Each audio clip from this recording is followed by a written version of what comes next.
I've been organizing exhibitions annually at this gallery, in like TOTO gallery in London. And last year, 2 times we had exhibitions, and one of them I got sponsorship from Finsa, and they provided some MDF board. So that's why this year I try to like get sponsorship, ask them. And this year we got like a 90 black MDF boards, which is used on the 2 exhibitions. And this one, on the Kaleidoscope one, we are using as a kind of side wall benches and tables for people to sit and then enjoy the view. Design motif of this exhibition is a kaleidoscope.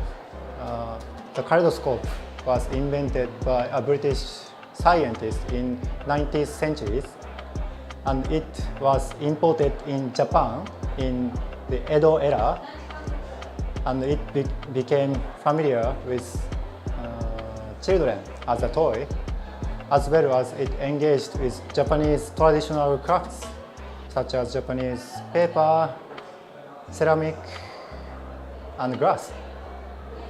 So this motif, which has such background, we, Asa and you, hope to provide an opportunity to reconsider the connection and differences between Japanese and British cultures.